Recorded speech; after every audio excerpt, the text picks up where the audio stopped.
Hi friends, it's Lynn Como here, and I'd like to show you something that I've been playing with, and I really wanted to share how you can have fun with an embossing folder, with an alphabet, with a title for scrapbooking, and it's really limitless, basically, is what I want to say.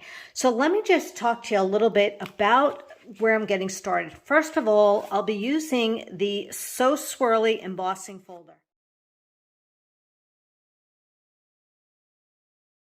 It is by Stampin' Up, and it is a beautiful 6x8 size. You can see I've lovingly used it, and I think I'll just wipe that off because I'm playing and just having fun with the possibilities, and it's just blowing my mind, so I had to share it with you. So I'm going to be embossing some paper, a little bit of embossing paper, and I am going to be using the Stampin' Up embossing die cutting machine. So it really is super easy to use, and I know many of us already have machines, and I just want to show you how this one works, and that's a decision you need to make if in the future if that's something you want to do. But let's get back to the alphabet set. You know what? I'm working on something right now, and I want to do a title that's called Wild and Free. Now, a lot of you already own some alphabet stamp sets. This one is Moxie, which I've decided to use. It also has a matching thin cut, which is really important for this step that I'll be sharing with you. So you can see it has some really cool die cuts. So you want to pick and choose some stamp sets that and die cuts that are definitely larger, so that it will show off or magnify the image that we're going to create. But I can't wait to show you what we're going to do. All right, so I have the embossing folder, and what I'm going to do is just take some paper and quickly emboss this. And what I liked about the plates is that it explains right here what plates you need. So with the embossing, I need plates 1 and 2 of number 3. And it will have you sandwich the embossing folder in between. So let's go with 1. I don't need number 2.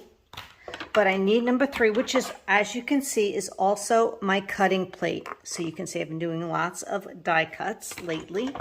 And the other thing you want to do is you want to stack your plates. They recommend stacking them, and you can see that it has a little bit of a lip, but you can also use the other end as well.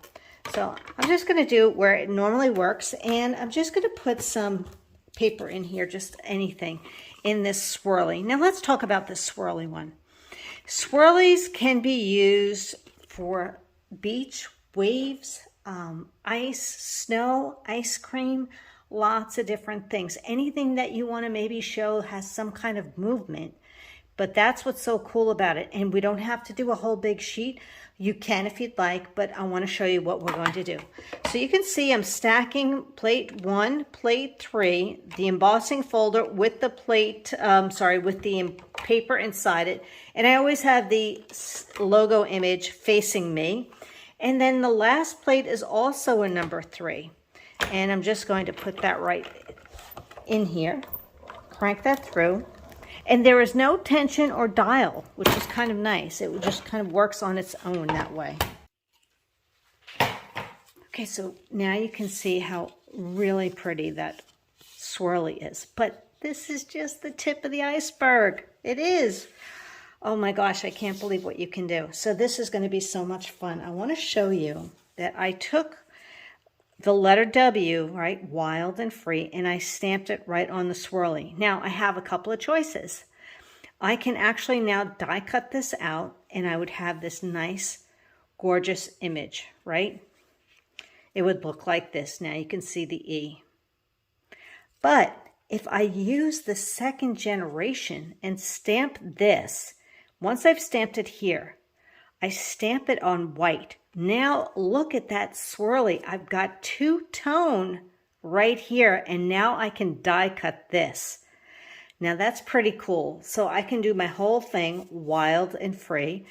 Now that's another thing I want to let you know is you don't have to die cut this, but if I had a long strip of paper and I wanted to do my title just on one strip, you can do it this way.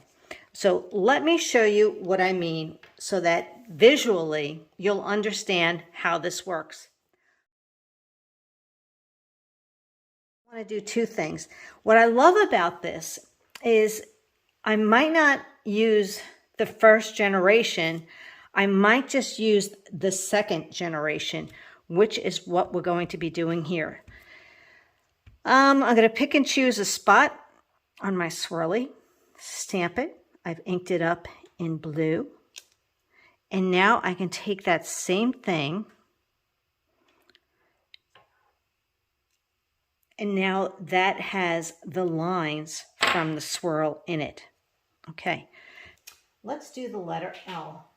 Help me make my title here. That's what's so cool about it. I can't wait to show you the artwork. I've been working really hard to create something really fantastic for you. And it's masculine or travel. All right, let's take this one. Now the thing is, you can pick and choose. Maybe you want something that's a little more swirly. So there's my letter. And here's my other letter that I've already die cut. I am loving this. So basically, this is first generation when you have the darker color. But if I use this and stamp it here first, now I can cut these out and use them on something else. But I'm really, for my project, I'm really liking this. That's so awesome that you'll be able to do this. And now let's just say we want this letter L. We're going to die cut it. So now I want you to look at your letters, your titles, and think about what can you do to change it up so it's not so flat, right?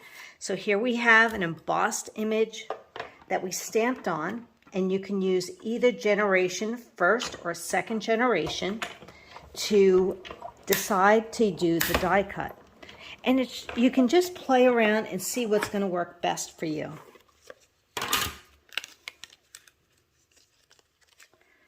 So now you can see how wonderful that comes out with the swirly. And it looks a little bit like wood too, right? It does. But it is the swirly. So it really depends on the size of your stamps, the images that you're taking, that you're looking for in here, the kind of work that you're looking. But we have first and second generation, and it really does give you such a cool look. And yes, you can stamp on the cardstock. Now, the Stampin' Up! Cardstock does not have a white core.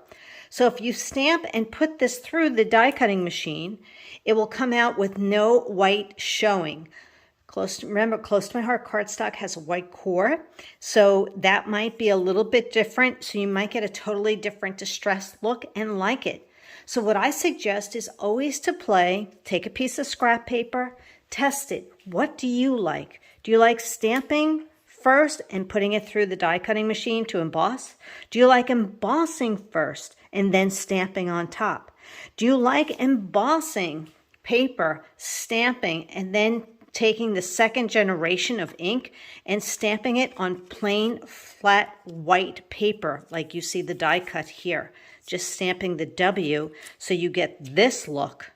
First generation, second generation on the die cut. There's so many great ways now that you can create a title and have so much fun when you think a little bit outside the box and play with your crafting tools. You've made an investment in all of this. Why not learn how much fun it can be to use them and learn new ways on how to use them? So I hope you found this to be really helpful. And most of the products that you're seeing can be found on my website at lynncomo.stampinup.net.